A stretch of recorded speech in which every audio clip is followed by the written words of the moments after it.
بسم اللہ الرحمن الرحیم۔ السلام علیکم۔ میں اب عمر کے اس حصے میں پہنچ گئی تھی جب انسان کے جذبات، امنگ اور ترنگ ختم ہو جاتی ہیں اور خواہشیں بے دم سی ہو کر کہیں کھو جاتی ہیں۔ اب تو میرے لیے اپنی زندگی کی کمیوں اور کوتاہیوں کو یاد کرنے اور اللہ کو پکارنے کے علاوہ اور کوئی بھی کام نہیں تھا۔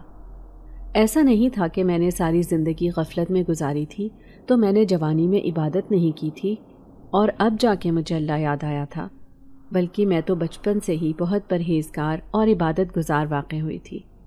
مگر اس کے باوجود بھی مجھ پر ایک ایسی آزمائش آئی کہ میں مزید اپنے رب سے جڑ گئی، اس کے قریب ہو گئی۔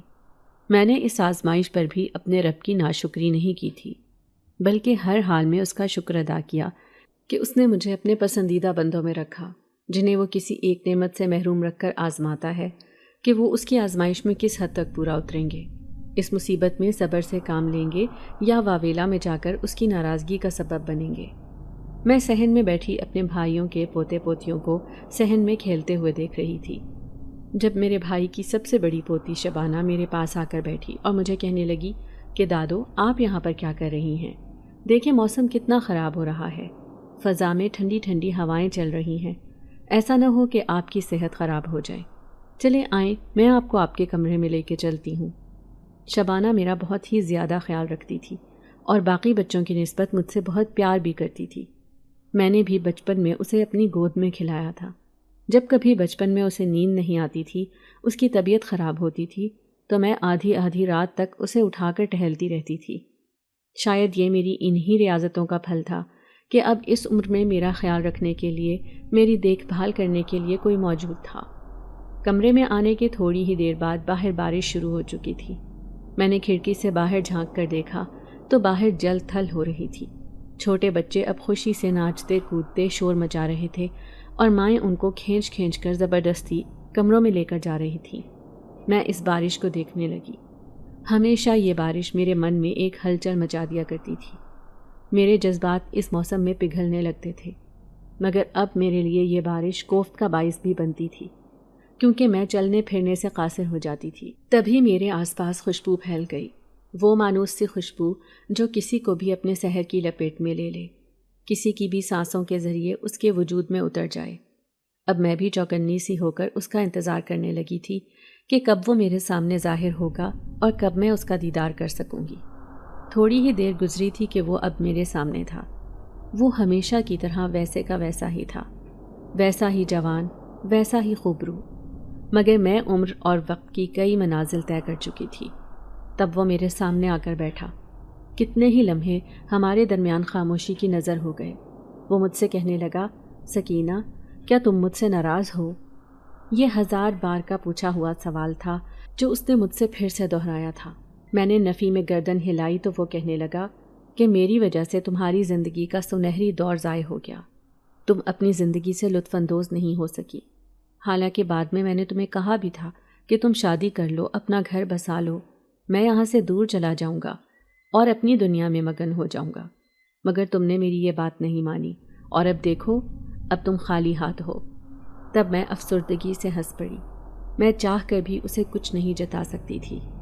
میں پھر اسے کہنے لگی کہ ہر انسان ہی دنیا سے خالی ہاتھ ہی جاتا ہے، اور کیا ہوا کہ میں نے اگر شادی نہیں کی، میرے ساتھ تمہاری محبت ہے اور میرے لیے یہ احساس ہی کافی ہے۔ تھوڑی ہی دیر کے بعد میری پوتی شبانہ کمرے میں آ گئی اور میرے پاس پکوڑوں کی پلیٹ رکھ کر کہنے لگی کہ دادی، آپ کے کمرے میں کتنی اچھی خوشبو آ رہی ہے، آخر آپ مجھے بتاتی کیوں نہیں ہیں کہ آپ کون سی خوشبو کا استعمال کرتی ہیں جو انسان کو اپنی لپیٹ میں ہی لے لیتی ہے۔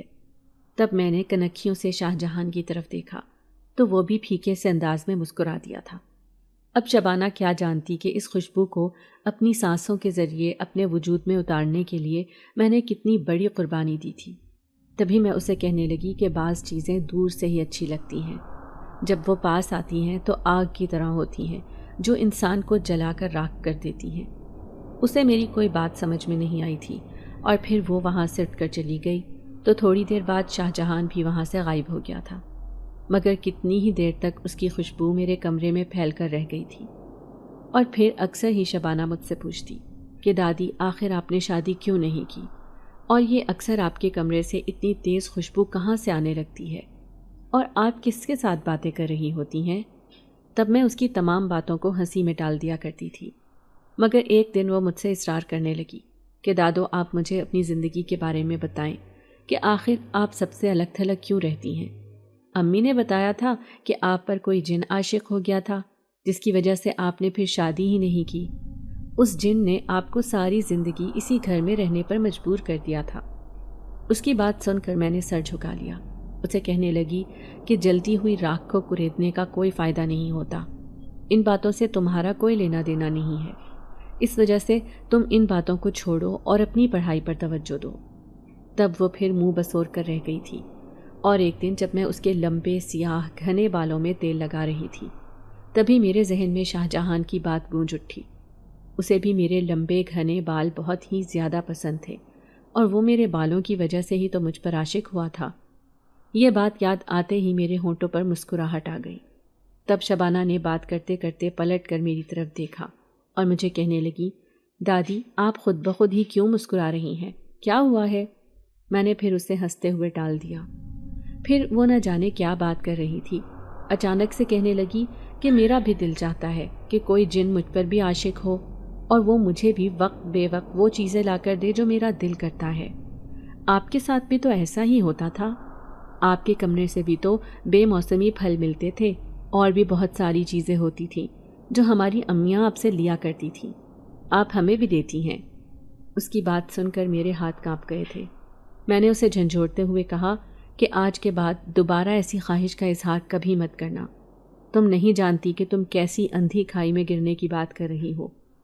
وہ میرا انداز دیکھ کر گھبرا گئی، مجھے کہنے لگی کہ آخر ایسا بھی کیا ہوا ہے جو آپ اس طرح سے پیش آ رہی ہیں؟ میں نے تو بس ایک بات کی ہے۔ تب میں نے اسے سختی سے کہہ دیا کہ آج کے بعد تم ایسی بات نہیں کرو گی۔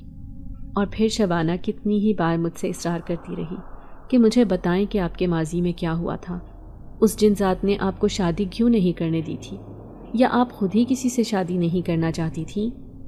میرے پاس اس کی باتوں کے کوئی جواب نہیں تھے، مگر اس کا ایک اثر ضرور ہوا تھا کہ جیسے ہی وہ BA کے پیپرز دے کر فارغ ہوئی تو میں نے اس کے باپ پر زور دینا شروع کر دیا کہ شبانہ کی شادی کر دو، لڑکیوں کی مناسب عمر میں شادی ہو جائے تو یہی اچھی بات ہے۔ وہ میری بات کو بھی سمجھتا تھا، تبھی کہنے لگا کہ میں بھی یہی سوچ رہا ہوں کہ اس کے لیے مناسب سا رشتہ دیکھ کر اسے بیاہ دوں۔ جب شبانہ کو یہ بات پتہ چلی تو وہ احتجاج کرتے ہوئے میرے پاس آئی اور اپنی آنکھوں میں آنسو بھر کے مجھے کہنے لگی، دادی آپ جانتی ہیں کہ میں پڑھنا لکھنا چاہتی ہوں، میں کسی قابل بننا چاہتی ہوں، میں ابھی شادی نہیں کرنا چاہتی۔ آپ نے ابو کو یہ بات کیوں کہی ہے؟ آپ ابو کو منع کر دیں، وہ میرے لیے رشتہ دیکھنا چھوڑ دیں۔ میں ابھی ان ذمہ داریوں میں نہیں پڑنا چاہتی۔ آپ لوگ مجھ سے اتنا تنگ کیوں ہیں جو آپ مجھے فوراً یہاں سے نکالنا چاہتے ہیں؟ میں نے اس کا ہاتھ اپنے ہاتھوں میں تھام لیا، اسے کہنے لگی کہ میں تم سے محبت کرتی ہوں، تبھی میں یہ چاہتی ہوں کہ تم خوش رہو۔ وہ پھر میرے ساتھ آ کر لپٹ گئی، مجھے کہنے لگی کہ میں بہت خوش ہوں، اور آپ کس بات پہ فکر مند ہوتی ہیں؟ آپ پریشان نہ ہوں، جیسا آپ کے ساتھ ہوا ہے ویسا میرے ساتھ نہیں ہوگا، کیونکہ مجھے لگتا ہے کہ آپ نے خود اپنی زندگی تباہ کی ہے، آپ نے خود اس تنہائی کو چنا، کسی نے بھی آپ کو مجبور نہیں کیا۔ اس کا میرے بارے میں اندازہ کتنا درست تھا۔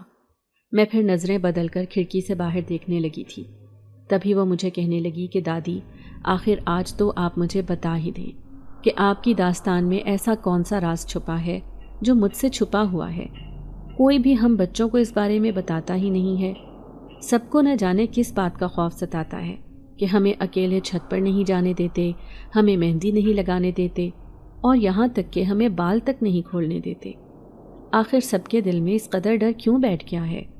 تب میں نے گہری سانس لی اور اسے کہنے لگی کہ میں تمہیں اپنے بارے میں بتا رہی ہوں، مگر مجھ سے یہ وعدہ کرو کہ تم اپنے بہن بھائیوں سے یا اپنی باقی کزن سے ان باتوں کا ذکر نہیں کرو گی۔ تب اس نے پرجوش سی ہو کر تائید میں سر ہلایا تھا۔ میں کسی کو کچھ بھی نہیں بتاؤں گی، آپ مجھے بتائیں، میں آپ کی داستان سننا چاہتی ہوں، آپ مجھے بتائیں کہ کیا ہوا تھا، میں آپ کی کہانی سننا چاہتی ہوں۔ اس کی یہ بات سن کر جیسے میں اپنے ماضی میں کھو گئی تھی۔ میرا بچپن عام بچوں کی نسبت بہت مختلف تھا۔ میں بچپن سے ہی 5 وقت کی نماز روزے کی پابند ہو گئی تھی۔ میں 7 سال کی تھی جب میں نے نماز پڑھنا شروع کر دی تھی، اور مجھے دیکھ دیکھ کر سب لوگ حیران ہوتے تھے کہ میری عمر کے باقی بچے کھیل رہے ہوتے تھے، اور جبکہ میں اذان ہونے کے بعد گھر پہ آ جاتی اور وضو کر کے امی کے ساتھ نماز پڑھا کرتی تھی۔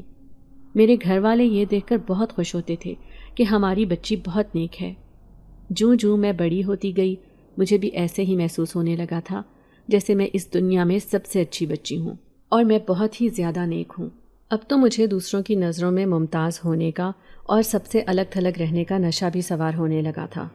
جب سب لوگ میری تعریفیں کرتے تھے، مجھے سراہتے تھے، تو میرے دل میں بھی خود بخود غرور پیدا ہونے لگتا تھا کہ اس دنیا میں مجھ جیسا کوئی بھی نہیں ہے، میں سب سے حسین ہوں۔ میں خود کو بہت کچھ سمجھنے لگی تھی۔ نہ جانے کیسے میرے دل میں غرور آنے لگا تھا، اور غرور یہی تو سب سے خطرناک بیماری ہے جو شیطان کو جنت سے اٹھا کر زمین پر پٹک گئی تھی۔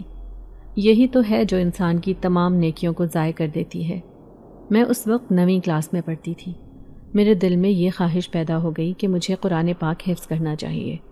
جب میں نے ابو سے اپنی خواہش کا اظہار کیا تو وہ ایک پل کو چپ رہ گئے، پھر کہنے لگے کہ یہ منزل بہت ہی زیادہ مشکل ہے، جتنا تم آسان سمجھ رہی ہو اتنا آسان نہیں ہے، یہ تمہیں بہت محنت کرنی پڑے گی، اور تمہیں قرآن پاک کو یاد رکھنے کے لیے روزانہ اس کو پڑھنا ہوگا۔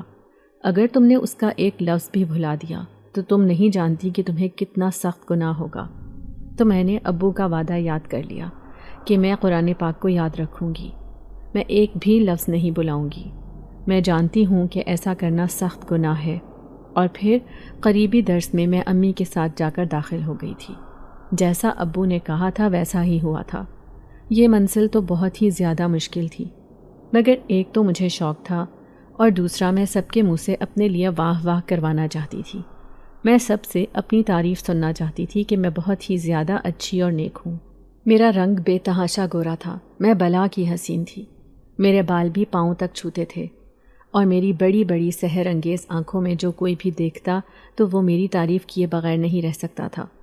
مجھے بھی اپنی خوبصورتی کا اچھے سے علم تھا، مجھے اس حسن پر ناز بھی تھا، اور میں خود کو سنوارنے نکھارنے میں مصروف بھی رہتی تھی۔ ایک بھی لمحہ ضائع کیے بغیر میں اپنے آپ کو ہی سنوارنے میں لگی رہتی تھی۔ وقت بھی پر لگا کر اڑ رہا تھا۔ میرا قرآن پاک بھی مکمل ہو گیا تھا، اور اس وقت میں BA کے فائنل ایئر میں تھی جب اس دن ہمارے کالج میں پارٹی تھی، اور شام کے وقت میں نہا کر جب باتھ روم سے باہر نکلی تو اپنے ان لمبے گھنے بالوں کو خشک کرنا بھی میرے لیے بہت ہی زیادہ مشکل مرحلہ ہوتا تھا۔ کتنے گھنٹے لگ جاتے تھے تب جا کر میرے بال خشک ہوتے تھے، اور یہی سوچ کر میں بالوں پر تولیہ لپیٹ کر چھت پر آ گئی کہ جب تک میرے بال خشک ہو جاتے ہیں تب تک میں ساتھ ساتھ پڑھائی بھی کر لوں گی۔ امی نے مجھے خاص طور پر تاکید کی کہ چھت پر جا کر بالوں کو اس طرح سے لپیٹے رکھنا، بالوں کو کھلا مت چھوڑنا۔ ان کی بات سن کر میں چونک گئی۔ ایک تو میں ہر وقت سر پر دوپٹہ رکھنے کی عادی تھی، اور دوسرا میرے بال بھی ہر وقت چوٹی میں ہی بندھے رہتے تھے۔ امی یہ بات جانتی تھی، مگر اس کے باوجود بھی جب انہوں نے خاص طور پر مجھے اس بات کی تاکید کی تو تب میں ان کی بات سن کر چونک اٹھی تھی۔ ان سے جب میں نے اس کی وجہ پوچھی تو وہ کہنے لگی کہ یہ مغرب کا وقت ہے، اور مغرب کے وقت اکثر جنات اور شیاطین ہوتے ہیں جو لڑکیوں پر عاشق ہو جاتے ہیں اور پھر ان کی زندگی خراب کر دیتے ہیں۔ میں نہیں چاہتی کہ تم کسی مصیبت میں مبتلا ہو جاؤ۔ امی کی بات سن کر مجھے زور کی ہنسی آ گئی۔ حالانکہ قرآن پاک میں بھی جنات کا ذکر ہے، میں نے جنات کے ذکر کے بارے میں پڑھا تھا اور مجھے اس پر کوئی شک و شبہ بھی نہیں تھا، مگر اس کے باوجود بھی میں سمجھتی تھی کہ ان جنات کی اپنی دنیا ہوتی ہے، ان کی اپنی زندگی ہوتی ہے، بھلا انسانوں میں ان کا کیا کام؟ یہی سوچ کر جب میں چھت پر آئی تو سبق پڑھتے پڑھتے مجھے امی کی بات ذہن میں گونج کر رہ گئی۔ آس پاس نظر پھیر کر دیکھا، اس وقت کوئی بھی یہاں پر نظر نہیں آ رہا تھا۔ عموماً اگر چھت پر کوئی نامحرم مرد مجھے نظر آتا تھا تو میں چھت پر ایک پل کے لیے بھی نہیں رکتی تھی، میں فوراً سے واپس چلی جاتی تھی، مگر اس وقت یہاں پر کوئی بھی نہیں تھا۔ تبھی میں نے اپنے بالوں سے تولیہ بھی ہٹا لیا اور ایک جگہ پر بیٹھ گئی۔ اب ہلکی ہلکی ہوا چل رہی تھی، گرمیوں کا موسم تھا، اور اس موسم میں یہ ٹھنڈی ٹھنڈی ہوا مجھے بہت بھلی محسوس ہو رہی تھی۔ میں آنکھیں موند کر لیٹ گئی تھی، میرے بال ہوا کے دوش پر لہرانے لگے تھے۔ کتنی دیر گزر گئی تھی، اچانک سے مجھے ایسے محسوس ہونے لگا جیسے کوئی میرے سر کے بالوں میں آہستہ آہستہ انگلیاں چلا رہا ہو۔ ان انگلیوں کا یہ لمس بہت ہی زیادہ نرم اور ملائم تھا اور مجھے بہت ہی زیادہ سکون محسوس ہو رہا تھا۔ کتنی ہی دیر تک میں اسی طرح سے پرسکون ہو کر لیٹی رہی۔ پھر میرے ذہن میں یہ خیال بجلی کی مانند گوندا کہ اس وقت تو میرے علاوہ گھر میں صرف امی موجود تھیں، جو کہ کچن میں کھانا بنانے میں مصروف تھیں۔ رات کو گھر میں کچھ مہمانوں نے آنا تھا، امی انہی کے لیے کھانا بنانے میں مصروف تھیں، تو کیا وہ کام چھوڑ کر یہاں آ گئی تھیں؟ اور اب جب میں نے پلٹ کر دیکھا تو پیچھے کوئی بھی نہیں تھا، جبکہ مجھے ابھی تک اپنے بالوں میں کسی کا لمس محسوس ہو رہا تھا۔ میں ہڑبڑا کر اپنی جگہ سے اٹھ بیٹھی اور پھر یہ دیکھ کر میں حیران رہ گئی کہ میرے بالوں میں کسی نے سلیقے سے چوٹی بنا دی تھی اور ان میں سرخ رنگ کا گلاب کا ایک پھول بھی تھا جس کی خوشبو بہت اچھی تھی۔ اس کے ساتھ ساتھ میرے بالوں میں انتہائی خوبصورت سی پونی لگی ہوئی تھی۔ میں حیران پریشان رہ گئی۔ پھر میں نے سوچا کہ ہو سکتا ہے کہ امی چھت پر آئی ہوں اور انہوں نے ہی میرے بال بنا دیے ہوں، مگر بالوں میں پھول، میں نے وہ پھول وہیں پر پھینک دیا تھا۔ اب میں کتاب اٹھا کر اپنے کمرے میں آ گئی تھی، مگر مجھے ایک عجیب سا احساس ہو رہا تھا۔ میرے آس پاس انتہائی مسحور کن خوشبو پھیلی ہوئی تھی، اور یہ ایسی خوشبو تھی کہ میں اس سے چاہ کر بھی جھٹک نہیں پا رہی تھی۔ پھر جب میں کچن میں امی کے پاس آئی تو وہ کہنے لگی کہ کتنی دیر سے میں تمہیں آوازیں دے رہی ہوں، تم تو لگتا ہے سو گئی تھی۔ پھر ان کی نظر میرے بالوں پر پڑی۔ وہ کہنے لگیں کہ آج تو تم نے خود ہی بڑے سلیقے سے اپنی چوٹی بنا لی ہے، روزانہ تو تم مجھے ہی اس بات کے لیے تنگ کرتی تھی۔ چلو یہ بھی اچھا ہوا کہ تمہیں چوٹی بنانا آ گئی اور اب میری اس سے جان چھوٹ گئی۔ ان کی بات سن کر میرا منہ کھلے کا کھلا رہ گیا تھا۔ میں تو سمجھ رہی تھی کہ میرے بال امی نے باندھے تھے، مگر امی تو اس بارے میں بے خبر تھیں۔ تو پھر چھت پر میرے پاس کون موجود تھا؟ خوف کی ایک لہر میرے پورے وجود میں دوڑ گئی تھی۔ مجھے اندازہ ہو گیا تھا کہ امی کی بات بالکل صحیح تھی۔ اس وقت عموماً چھت پر جنات موجود ہوتے تھے، کہیں ایسا تو نہیں کہ کسی جن کی نظر مجھ پر پڑ گئی تھی۔ تبھی سنے ہوئے تمام واقعات بھی میری آنکھوں کے سامنے گھومنے لگے تھے۔ اس سے پہلے تو میں نے کبھی ان واقعات پر یقین نہیں کیا تھا۔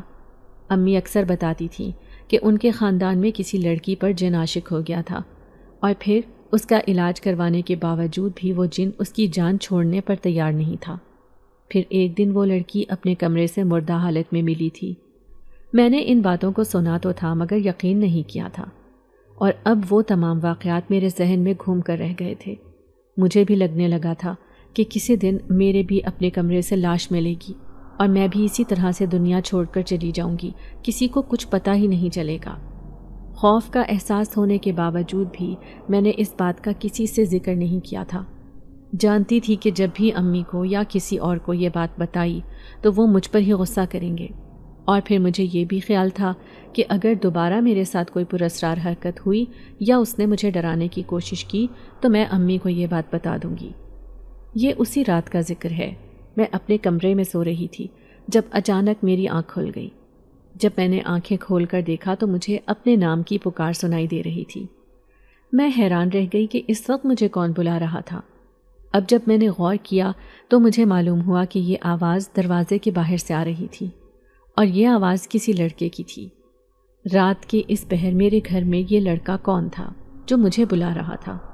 میں پریشان رہ گئی، اور جب دروازہ کھول کر باہر آئی تو پورا گھر اندھیرے میں ڈوبا ہوا تھا۔ امی ابو اپنے کمرے میں سو رہے تھے، دونوں بھائیوں کا بھی دروازہ بند تھا۔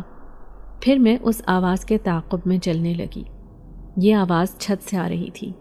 ایک پل کو مجھے خوف کا شدید احساس ہوا کہ کہیں چھت پر وہی جن تو نہیں تھا جو مجھے بہانے سے اوپر بلا رہا تھا، اور ایسا نہ ہو کہ وہ مجھے چھت سے دھکا دے دے۔ یہ سوچ کر میں الٹے قدموں اپنے کمرے میں واپس آ گئی تھی۔ کمرے کا دروازہ کھول کر میں بیڈ پر بیٹھ گئی اور تھر تھر کانپنے لگی۔ مجھے بہت ہی زیادہ خوف محسوس ہو رہا تھا۔ تبھی کھڑکی پر دستک کی آواز سنائی تھی۔ میں خوف سے تھر تھر کانپنے لگی، مگر کوئی مہربان آواز میں مسلسل مجھے پکارے جا رہا تھا کہ مجھ سے ڈرو مت، میں کوئی نقصان نہیں پہنچاؤں گا۔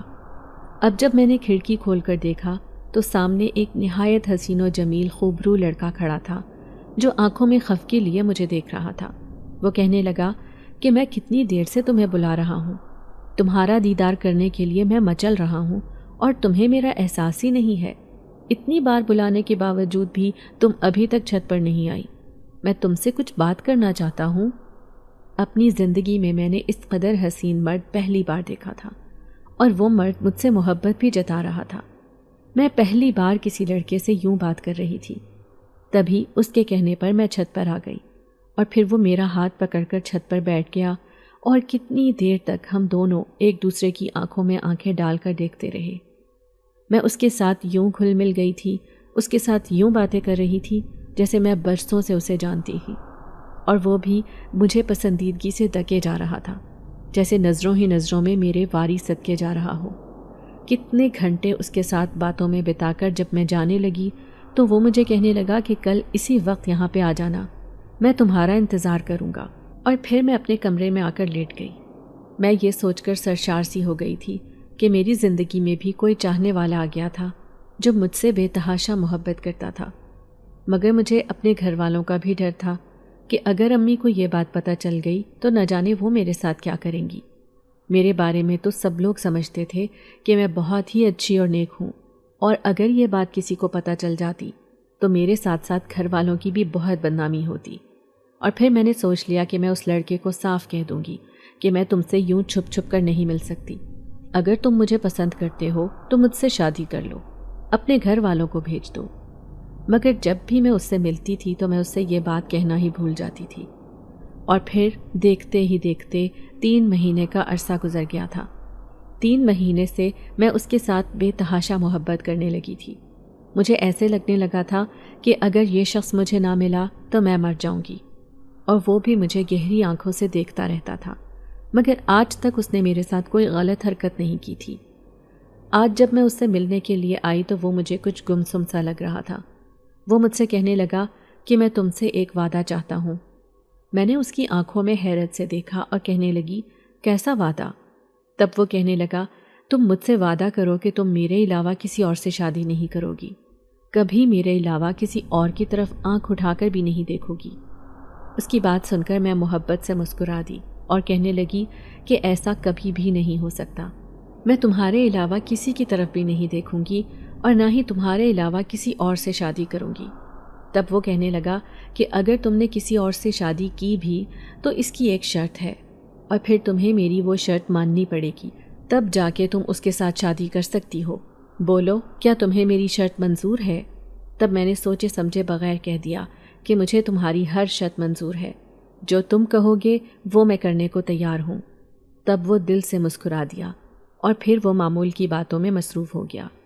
وہ میرے لیے ڈھیر سارے تحفے تحائف لے کر آتا تھا۔ میں اس کے سامنے جس چیز کی بھی فرمائش کرتی وہ فوراً سے پوری کر دیا کرتا تھا۔ میں حیران ہوتی کہ وہ پلک چھپکنے سے پہلے ہی میرے دل کی بات تک کیسے پہنچ جایا کرتا تھا۔ جب یہی بات میں اس سے پوچھتی تو وہ کہتا کہ میں تمہارے دل کی حالت سے باخبر ہو جاتا ہوں، مجھے پتہ چل جاتا ہے کہ تمہارے دل میں کیا چل رہا ہے، تم کیا سوچتی ہو، کیا چاہتی ہو۔ شاید محبت کرنے والے سبھی ایسے ہوتے ہیں کہ انہیں اپنے محبوب کے حوالے سے خبر مل جاتی ہے کہ وہ اس وقت کیا چاہ رہا ہے۔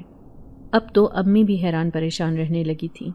اکثر میرے کمرے سے بے موسمی پھل اور بہت سی چیزیں ملنے لگی تھیں جو کہ امی ابو میں سے کسی نے بھی مجھے نہیں دلائی ہوتی تھی۔ جب امی میرے کمرے میں وہ چیزیں دیکھتی تو پریشان ہو جاتی، مجھ سے باز پرس کرتی تو میں کبھی کسی سہیلی کا بہانہ کر دیتی تو کبھی مجھے کوئی معقول بہانہ سوجتا ہی نہیں تھا۔ اب تو امی بھی مجھے حیران پریشان نظروں سے دیکھنے لگی تھی، اور انہیں مجھ پہ شک ہونے لگا تھا کہ میرے پاس یہ چیزیں کہاں سے آئیں اور کیوں کر آئیں۔ اور پھر اکثر ہی امی رات کو اٹھ کر میرے کمرے میں آتی اور مجھے سوتا دیکھ کر واپس چلی جاتی تھی۔ نہ جانے ان کے دل میں کیا خدشات پلنے لگے تھے۔ پچھلے کچھ دنوں سے شاہ جہان بھی نہیں آ رہا تھا۔ وہ جب بھی آتا تھا تو وہ کھڑکی پر دستک دے دیا کرتا تھا۔ اس نے مجھے بتایا تھا کہ کچھ دن تک میں تم سے ملنے کے لیے نہیں آ سکتا، میرے گھر میں کچھ ضروری کام ہے جس کے سلسلے میں مجھے شہر سے باہر جانا ہے۔ تب میں اس کی باتوں پر افسردہ ہو گئی تھی کہ اتنے دن میں اس کے بغیر کیسے رہوں گی، مگر میں اس کی مجبوری کو بھی سمجھتی تھی کہ میرے علاوہ بھی اس کی زندگی میں بہت سے کام تھے، بہت سی ذمہ داریاں تھیں، اور یہ ذمہ داریاں تو اس نے ہی نبھانی تھیں۔ تبھی میں نے پھر بغیر دل کی رضامندی کے اسے اس بات کی اجازت دے دی تھی کہ وہ جتنا وقت بھی چاہے شہر سے باہر رہ سکتا ہے۔ اب کافی دنوں کے بعد کھڑکی پر دستک کی آواز آئی تو میں سرشار سی ہو گئی تھی۔ باہر شاہ جہان کھڑا تھا، اور پھر میں بھی چھت پر آ گئی۔ کافی دیر سے ہم دونوں باتیں کر رہے تھے، تبھی میرے پاؤں کے نیچے سے زمین نکل گئی جب مجھے اپنے عقب سے امی کی آواز سنائی تھی۔ وہ حیرت بھری آواز سے مجھے کہنے لگی کہ تم یہاں پر کیا کر رہی ہو؟ اس وقت میں شاہ جہان کے ساتھ باتیں کرتے ہوئے وہ مٹھائی بھی کھا رہی تھی جو وہ میرے لیے شہر سے خاص طور پر لے کر آیا تھا۔ یہ مٹھائی کھا کر میں حیران تھی کہ ایسی مٹھائی تو ہمارے شہر میں کہیں بھی نہیں ملتی تھی۔ ایسا منفرد ذائقہ اور ایسی خوشبو میں نے اپنی پوری زندگی میں نہیں دیکھی تھی۔ اور اب جب امی نے مجھے پکارا تو میں پریشان ہو گئی کہ میرا تو سارا پول کھل گیا، میرے چہرے پر ہوائیاں اڑنے لگی تھیں۔ تبھی امی میرے پاس آ کر بیٹھ گئیں اور میں بری طرح سے ڈر گئی تھی۔ اب جب میں نے پلٹ کر دیکھا تو میرا اوپر کا سانس اوپر، نیچے کا سانس نیچے رہ گیا تھا، کیونکہ میرے سامنے شاہ جہان نہیں تھا، اور میں حیران تھی کہ پلک جھپکتے میں ہی وہ یہاں سے غائب کیسے ہو گیا تھا۔ وہ امی کو نظر کیوں نہیں آیا تھا؟ میں ابھی آنکھیں پھاڑے اس جگہ پر دیکھ رہی تھی جہاں پہ کچھ دیر پہلے شاہ جہان موجود تھا، اور امی میرے ہاتھوں میں اس مٹھائی کو دیکھ کر ہکا بکا رہ گئی تھی۔ تم اکیلے کس کے ساتھ باتیں کر رہی ہو؟ اور یہ مٹھائی کہاں سے آئی؟ تب میں نے ڈرتے ڈرتے امی سے جھوٹ بولا کہ میں اس وقت اپنی سہیلی سے ملنے کے لیے آئی تھی، میری سہیلی ہی مٹھائی لے کر آئی ہے۔ امی کے چہرے سے خوف چھلکنے لگا تھا، ان کی آنکھوں میں بے یقینی پھیل گئی۔ انہوں نے سختی سے میرا ہاتھ پکڑا اور مجھے کھینچ کر کمرے میں لے آئیں۔ انہوں نے وہ مٹھائی بھی مجھ سے لے لی تھی، اور پھر وہ رات امی نے میرے کمرے میں ہی گزاری تھی۔ پوری رات وہ مختلف قرآنی آیات پڑھ پڑھ کر مجھ پر پھونکتی رہیں، اور میں بھی حیران پریشان تھی کہ یہ سب کیا تھا؟ شاہ جہان بھلا اچانک سے کیسے غائب ہو سکتا تھا؟ اب تو مجھے بھی ڈر لگنے لگا تھا۔ اب مجھے بھی یہ بات سمجھ میں آ گئی تھی کہ وہ میرے لیے اتنی جلدی سے میری من پسند چیز کیسے لے آتا تھا، بے موسمی چیزیں وہ کیوں لے کر آتا تھا؟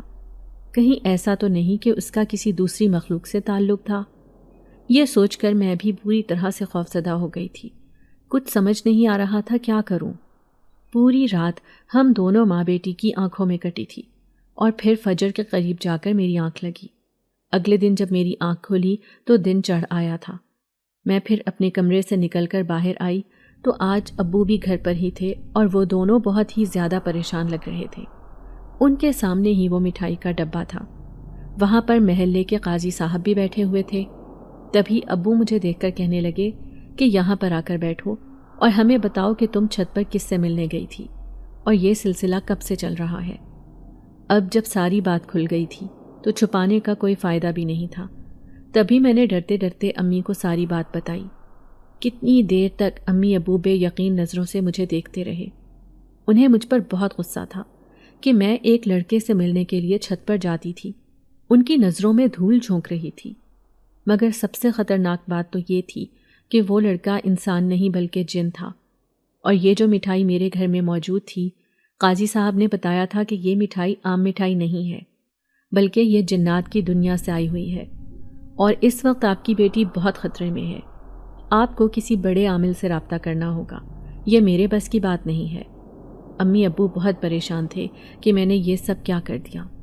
میرے دونوں چھوٹے بھائی اس سارے قصے سے ہی بے خبر تھے، اور وہ دونوں مزے سے یہ مٹھائی کھانے لگے تھے۔ تب امی نے انہیں غصے میں ڈانٹ دیا کہ اس مٹھائی کو دور پھینک کر آؤ۔ وہ دونوں پھر منہ بسوڑتے ہوئے اس مٹھائی کو دور خالی میدان میں پھینک آئے تھے۔ میں بھی اب پریشان ہو گئی تھی کہ یہ سب کیا تھا، اور اب جب دوبارہ شاہ جہان نے مجھے بات کرنے کے لیے بلایا تو میں اسے دیکھ کر چیخنے چلانے لگی۔ میں اسے کہنے لگی کہ میں تمہاری اصلیت جان گئی ہوں، مجھے پتہ چل گیا ہے کہ تم انسان نہیں بلکہ جنزاد ہو، اور میں تم سے کوئی بات نہیں کرنا چاہتی۔ تم میری زندگی سے نکل جاؤ، مجھے چھوڑ دو۔ میں ہذیانی انداز میں چیخنے چلانے لگی تھی۔ میری آواز سن کر امی بھی میرے کمرے میں آ گئی تھیں، اور پھر آج بھی امی میرے پاس ہی رک گئی تھی۔ اب اکثر ہی شاہ جہان وہاں پر آتا، مجھ سے بات کرنے کی کوشش کرتا، جبکہ میں اسے دیکھ کر شور مچانے لگتی تھی۔ اس دن وہ بہت غصے میں تھا، مجھے کہنے لگا کہ تم میرے ساتھ ایسا نہیں کر سکتی، تم نے مجھ سے وعدہ کیا تھا کہ تم میرا ہمیشہ ساتھ دو گی، تم تو مجھ سے بہت محبت کرتی تھی، اور اب کہاں گئی تمہاری محبت؟ یہ بات جان کر کہ میں انسان نہیں ہوں، اب تم اپنے وعدوں سے مکر گئی ہو، مگر میں اب تمہیں خود سے دور نہیں کر سکتا، کیونکہ میں تمہارے علاوہ کسی اور کے بارے میں سوچ بھی نہیں سکتا، اور نہ ہی میں یہ چاہتا ہوں کہ تم کسی انسان سے شادی کر سکو اور مجھ سے دور ہو جاؤ۔ کیونکہ میں دیکھ رہا ہوں تمہاری امی ابو تمہارے لیے رشتے دیکھ رہے ہیں، وہ تمہاری شادی کرنا چاہتے ہیں جبکہ تم مجھ سے شادی کا وعدہ کر چکی ہو، اور ہمارے ہاں جب کوئی وعدہ کر لیا جاتا ہے تو اسے توڑا نہیں کرتے، اسے توڑنے کی سزا موت ہوتی ہے۔ اس کی بات سن کر میں بے چین ہو گئی تھی، یہ میں نے انجانے میں کیا کر دیا تھا۔ امی ابو کتنے ہی عاملوں کو گھر میں لے کر آئے تھے، مگر کوئی بھی شاہ جہان کو مجھ سے دور نہیں کر سکا تھا۔ ان کا کہنا تھا کہ وہ بہت ہی زیادہ طاقتور جن ہے اور اس کے ساتھ مقابلہ کرنا اتنا آسان کام نہیں ہے۔ آپ لڑکی کی جلد سے جلد شادی کر دیں، ہو سکتا ہے اس طرح سے وہ جنزاد اس کی جان چھوڑ دے۔ اور پھر امی ابو نے میرا بہت سی جگہوں پر رشتہ کرنے کی کوشش کی، مگر رشتے والے بغیر کسی وجہ کے انکار کر کے چلے جاتے تھے۔ حالانکہ میں بہت حسین تھی اور میرے سے پہلے بہت رشتے بھی آتے تھے، مگر اب نہ جانے کیا وجہ تھی کہ جو مجھے دیکھتا تھا وہ پلٹ کر نہیں آتا تھا۔ میری خوبصورتی، میری نیک سیرتی کے قائل ہونے کے باوجود بھی کوئی بھی مجھے اپنی بہو بنانے پر تیار نہیں تھا۔ نہ جانے ان سب لوگوں کو کس بات کا خوف تھا، حالانکہ یہ بات تو صرف ہمارے گھر میں ہی تھی کہ مجھ پر ایک جن عاشق ہو گیا ہے۔ ابھی خاندان والے اس بات سے بے خبر تھے۔ خاندان کے وہ افراد جو اب سے کچھ دن پہلے تک امی ابو سے میرا رشتہ مانگ رہے تھے، اب وہ خود کنی کترانے لگے تھے۔ امی ابو سخت پریشان تھے کہ وہ کیا کریں۔ اب جب امی کو میں ہر وقت روتے ہوئے دیکھتی تو میں خود بھی پریشان ہو جاتی تھی، خود کو کوسنے لگتی تھی۔ مجھے خود پر غصہ آتا تھا کہ مجھے ایسا نہیں کرنا چاہیے تھا، مجھے اپنے ماں باپ کو پریشان نہیں کرنا چاہیے تھا۔ اب جب شاہ جہان میرے سامنے آیا تو میں پھوٹ پھوٹ کر رو پڑی۔ اسے کہنے لگی کہ تم آخر میری زندگی کیوں برباد کر رہے ہو؟ میرے ماں باپ تمہاری وجہ سے پریشان ہیں، تم میری زندگی سے چلے جاؤ۔ وہ کہنے لگا کہ تم جانتی ہو جتنی محبت میں تم سے کرتا ہوں اتنی کبھی کسی سے نہیں کی تھی۔ میں ایک ہندو جنزادہ تھا، میرا نام روی تھا، مگر تمہیں دیکھ کر، تم سے مل کر، تم سے محبت کر کے مجھے معلوم ہوا کہ اسلام کیا ہے، دین کیا ہے، اور تمہاری محبت میں ہی میں نے اپنا مذہب چھوڑ دیا۔ اب میں مسلمان ہو چکا ہوں اور میرے ساتھ میرا پورا قبیلہ دشمن بن چکا ہے کہ میں نے اپنا مذہب چھوڑ کر اسلام کیوں قبول کر لیا۔ میرے اسلام قبول کرنے کی وجہ سے ہی شہنشاہ جنات کی مجھ پر خصوصی نظر ہے۔ وہ مجھ سے بہت ہی زیادہ پیار سے پیش آتے ہیں۔ انہوں نے مجھے خصوصی طاقتیں بھی تحفے میں دی ہیں جو کسی اور جن کے پاس نہیں ہیں۔ یہی وجہ ہے کہ کوئی بڑے سے بڑا عامل بھی میرا کچھ نہیں بگاڑ سکتا، کیونکہ میں بہت ہی زیادہ طاقتور ہوں اور میری طاقتوں کا مقابلہ کرنا اتنا آسان نہیں ہے۔ اور تم نے تو مجھ سے وعدہ کیا تھا کہ تم میرے علاوہ کسی اور سے شادی نہیں کرو گی، اور اگر شادی کرو گی بھی تو صرف ایک شرط پر۔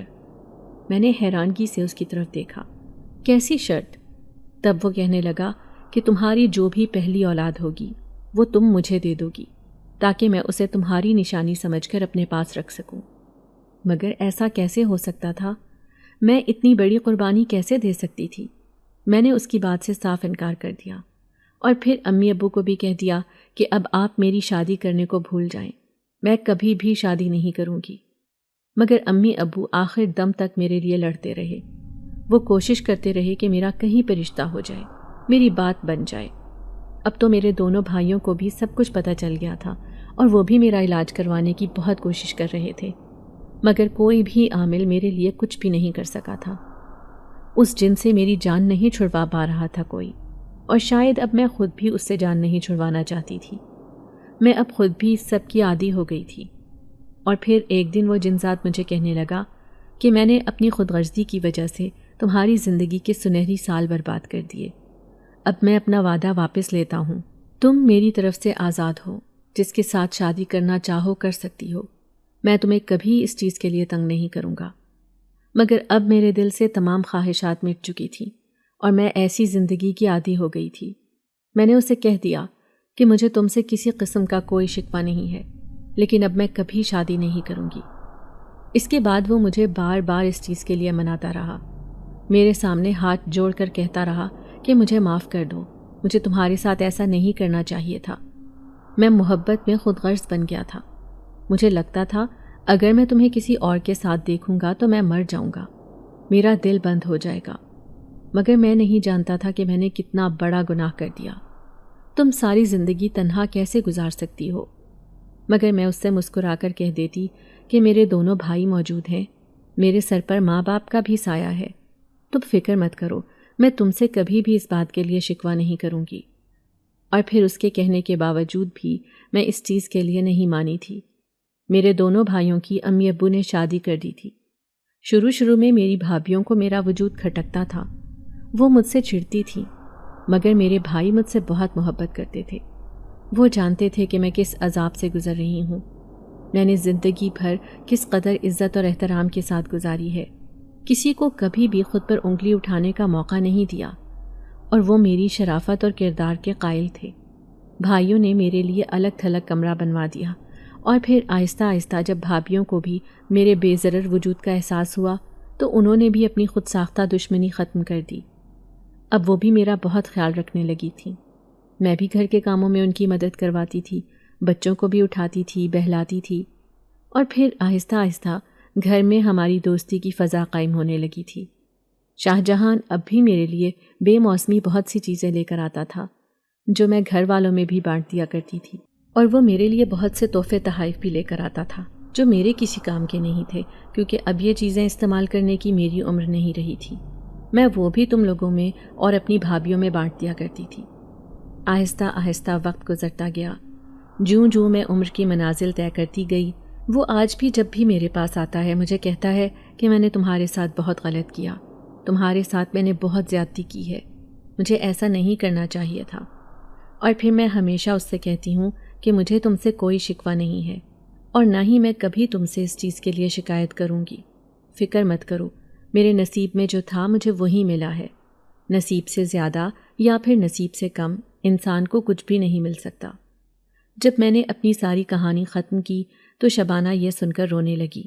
وہ مجھے کہنے لگی کہ میں کبھی سوچ بھی نہیں سکتی تھی کہ آپ کی زندگی میں اس قدر غم ہوں گے، آپ اس قدر دکھی ہوں گی۔